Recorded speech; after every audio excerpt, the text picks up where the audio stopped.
Okay, we got Jim Nill ready to go on the D&M Leasing Hotline, the GM for the Dallas Stars. Sir, thank you very much for jumping on with us this afternoon. Yeah, Kevin, Corey, it's a pleasure to be on your show. Thank you very much for having me. Yeah, absolutely. Now, I know we have a lot of issues to talk about, but one of the things I've been talking with some people about and reading some things about is people will say that October hockey can be strange and not necessarily representative of what the rest of the year will look like. Have you found that to be the case over the years, that maybe it takes a little longer in hockey to kind of get a good feel for what your team will be? Yeah, no, it definitely does. We kind of go from the game 10 to game 20 is when we start to see kind of where we're at, you know, what type of where your team's settling in, where your weaknesses are. So we're still early in that process. You know, we played 7 games now, and you know, that's funny. You know, we played the first 3 games, we won all 3, and I thought we'd never lose a game. And now we played the last 3, and I don't think we're ever going to win another one. So that's kind of the sports. It's kind of the dynamics. And a lot of different things go into it. You know, it's guys just getting up to their speed. Injuries have really come into play for us quite a bit. You know, we really have lost our second line right now with Duchesne and Ben out. We lost Nils Lundqvist, one of our top 4 or 5 defensemen. So injuries come into play, but you got to work your way through it, and that's just kind of that's where we're at right now. I know special teams can make any game flow one way or the other. Just watching yesterday, and I'm sure you felt the same sentiment, I was particularly frustrated at the late third period power play that got no shots on goal. I imagine that's a situation where coach down to all the players will say no shots on goal in the power play is never acceptable. Yeah, no, that's something, you know, especially late in the game. It's a chance to win the game. You know, it's a 2-2 game. About, I think, 5 minutes to go, so that's your chance to maybe win the game, so you'd like to do that. And now, and on the flip side, I look there and we're 3rd overall in the league, our power play, so it's been pretty effective, and it's just sometimes just the timing doesn't work. And but it is, you know, those are the points of the game where, you know, that's where wins and losses can build up. If you can score that power play goal, then you're a good chance you might get the 2 points in the bank. Instead, you go to overtime. Jim Nill joining us here on the K&C Masterpiece on 105.3 The Fan. And, Jim, I was one of those that was pulling for the 82-0 season. Kevin was not, but that's neither here nor there at the moment. So we'll still root for him. Hold on. Let me ask him my question then. Jim, no one in hockey history will ever go 82-0 in the regular season, right? Yeah, you know what? You never say never, but oh goodness. Okay, put it that way. You got to be careful, but in today's world, but yeah. But with the you know, and you're going to notice, you know, the other thing that's come into play now, the parity in the league is getting tighter and tighter. You know, you've got these teams that have been in the bottom half of the league, you know, and they've been drafting over the last 7, 8, 9, 10 years, and it's almost like osmosis. Eventually, they're going to get better, and then they are starting to get better. So it's going to be a competitive season this year. That's my GM right there, Kevin. I just want to point that out. Jim, the messaging that we liked Gulletson whenever he was here in the past. We had him on a couple of times whenever we were working our Saturday show. And I'm just kind of curious, from what you've seen, what's the difference in messaging or the way the voice comes across from what you've had the last 3 years? Well, everybody's got their own personality. You know, everybody's got a different way of pushing buttons and stuff, and at different times. But really, as far as the message getting through, I think it's pretty consistent. You know, we've got a pretty strong core of players, and a lot of times the message comes from the players more from the coaches, maybe. But as far as the message, you know, we know what type of team we are. We know where we sit. So really, I think the message is probably the same from coach to coach. It's just maybe the delivery is a little bit different. You know, everybody has their own personality, and you know, over the years, you know, Pete had a certain style, and Gully does. So I don't know if it really makes a difference. The biggest thing is I think the message is the same. With a new coaching staff, there is a window for a learning curve. As the general manager, what kind of window and learning curve do you have? You know, as far as the evaluating the coach or the team, is that? Yeah, with yourself and with yourself and growing as the position as your time's gone along there. Yeah, you know, the one thing I've learned in this business, you're learning all the time. The minute you think you got it figured out, you're not going to. Sports is very humbling. Life is humbling. Yeah. So it's, you know what, we're always challenging ourselves. I have my staff challenging me. I'm challenging them. We're always making adjustments, making changes. So it's a constant evaluation. And I think it has to be that way. It's our game is changing. Analytics has come into it more. Different styles are coming into it more. I talked about how the parity's coming into it. It used to be you could bank on 2 points when you went to Chicago or somewhere else. That's not happening anymore. Those teams are getting better. So you really have to make adjustments. The other thing that's really different this season is with the Olympics coming up. And really it's been 2 years in a row now. We had the Four Nations and now the Olympics, which is going to be a longer time frame. It really changes the schedule. And so we really have to adjust our practice times. We have to adjust our schedules. I'm really worried about injuries because of the condensed schedule. A lot of games, a lot of back-to-backs, a lot of crazy travel. So we're really going to have to monitor that. So it's an evolution all the time, and this year is going to be a little more challenging because of the schedule. Well, you are the assistant GM for Team Canada in the Olympics. You got Wyatt Johnson, Thomas Harley as well. Is it tough to not fight for those guys, or are you like, no, actually I want them to rest, so... No. I hope they all make the team, and then I'm pushing for them. And they're in the mix, and in the end, their play will dictate whether they make the team or not. It's not an easy team to make, but you saw Thomas Harley what he did last year. That did a great job for us. Wyatt was right on the bubble also. But we have a staff. There's a staff of 4 of us. We're going out scouting and evaluating, and everybody's honest with their own players. And in the end, we make sure that the other GMs that are out there scouting really see our team, the Dallas Stars lot, so they can make a true assessment instead of kind of putting that onus on me. So we really kind of spread the wealth around that way. It's okay that we're going to be rooting for you to lose at the Olympics, though, right? Yeah, understandable. Don't worry. Okay. I just wanted to make sure. Since Corey brought that up, and since obviously you have such an intimate knowledge of that, do you think the league is anticipating, like another popularity bump? Because it was very palpable how excited everybody got about the Four Nations. It felt like it drew in perhaps not your traditional hockey fans. Are you hoping for, or perhaps even counting on, another bump up with the Olympics? Well, I think it's going to happen. I agree with you guys. I think there's going to be a big, anytime, the Olympics, Summer, Winter Olympics, whatever's taking place, it's great to see how the country gets behind their athletes and stuff, and that's going to happen this year. And, I'm going to age myself now. I was fortunate to play in the 1980 Olympics, and that's the miracle on ice. I was with Canada, so we didn't win it. The U.S. did. But I always tell people that was probably what really propelled hockey in the U.S. It was the 1980s. You guys are probably too young to realize this. I'm just aging myself. But I appreciate you saying that. Thank you. Yeah, young bunks. Yeah. That was the Cold War days. Lots going on. Hockey wasn't real popular.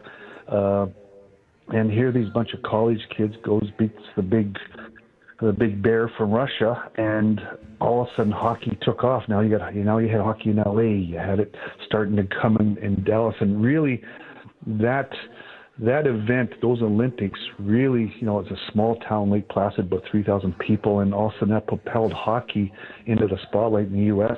And really it's probably why I'm sitting here right now talking to you guys in Dallas. Why there's hockey in Dallas. It was a big part of it. And that's what these Olympics and best-on-best events do, and I think we're going to see that at these Olympics. Well, I'd love to get your perspective, because I always think it's fascinating if there's a tie-in between, like, the geopolitical world and sports. When you were at the 1980 Olympics, I know you're focused on your business, but were you aware of, or did you palpably feel all of that political undercurrent at the time? As an athlete, no. It's funny, we were living in a penitentiary. They built a penitentiary in upstate New York, and that was our dormitories. So we're you're outside of you're talking 1982. We didn't have cell phones. We didn't have the internet going on. None of that was going on. And so we're living in these dorms with all the other athletes. And, we played Russia, actually, the game before the U.S. did. It was a great game. We lost 6-5. Could have gone either way. and that kind of set it up for the U.S. You know, they watched us and gave them an opportunity to play the Russians, and so you're kind of, as an athlete, you're living in this bubble. You're kind of protected. You're focused on your thing, but once the U.S. beat the U.S., once the U.S. beat Russia, now you started to see the excitement. Things started to take off. Things were starting to be a buzz. Because that wasn't for the Olympic gold. They still had to win another game. Yeah, and so against now Sweden. there's a buzz for the next game. Yeah, against Sweden. So now the buzz started to go. You know, here the Russia was supposed to dominate that tournament. You know, they were a professional team. Back then it was amateurs playing, but they were professional. They were supposed to dominate. Now they're out of the way, and it opened the door, and there was a big buzz, big buzz. So it was exciting. I know you're supposed to always look forward and never look back, but did you ever watch like Miracle or any of those movies and think that y'all were one goal away from being that team in that movie if it was 6-5? Yeah, no, I've watched it, and just really, the reason I watched you're kind of part of it in a way. We played the U.S. about 12 times that year, and but I played with a lot of those guys down the road.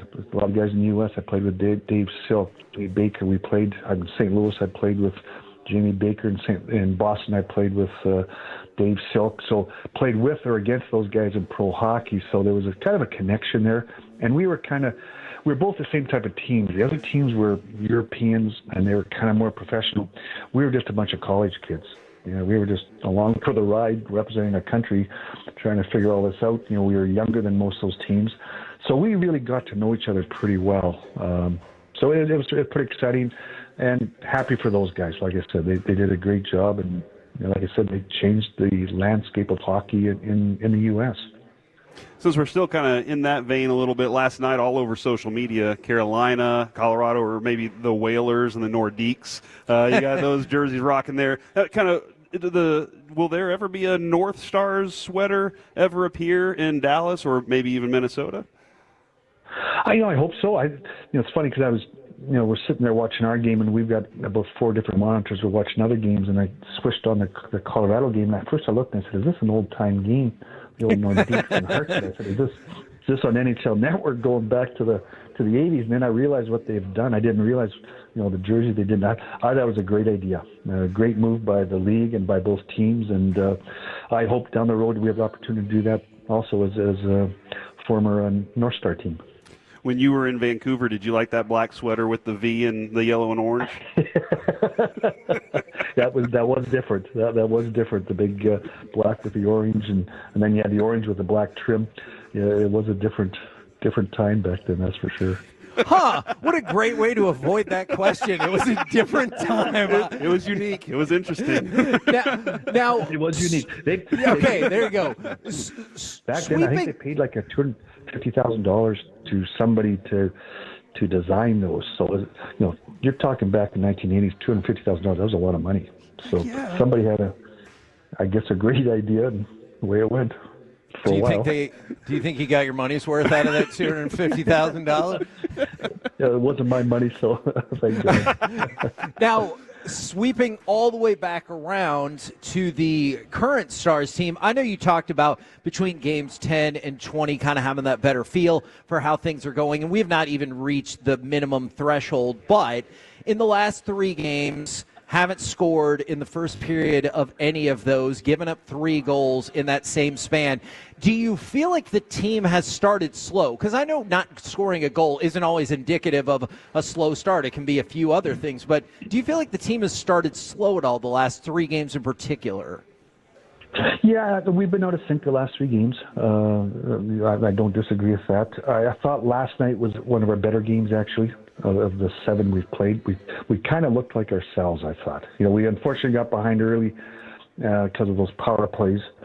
So we got behind, and LA's the top defensive team in the league. So when you get behind, they're going to buckle down. But I thought we did a good job of carrying play. I thought we hung in there. We didn't panic. So I thought there was a lot of good.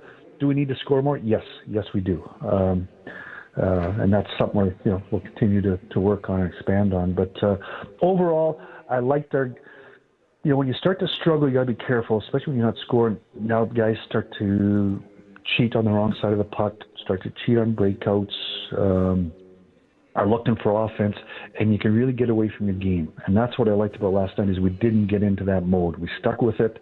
It was a 1-goal game the whole way, and instead of us trying to cheat the game and get ahead, we stuck with it, and that's what I liked. It just, cause that's what you have to do.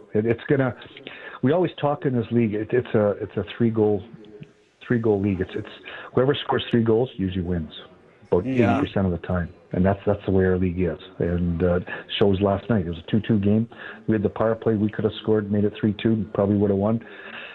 Go to overtime. They scored. They win 3-2. So it's you got to really keep your structure in place. And I liked how we did that last night without kind of panicking, which I thought we did the 2 previous games before. I thought we got behind and we started to open up, and that just opens the floodgates up for the other team and get yourself in trouble.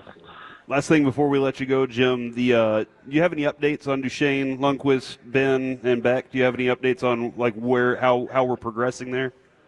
Yeah, Duchesne's still kind of day to day. He saw specialists. He skated today, which is good news. Oscar Buck's getting closer. He is getting closer. Maybe Sunday we'll wait and see. I haven't got the report yet from him. He just got off the ice.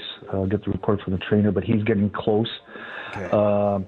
Jamie Benn actually skated today, which was good news. And he worked hard. So it's really just healing for him and then really getting himself back up to speed. But it's good to see him back on the ice.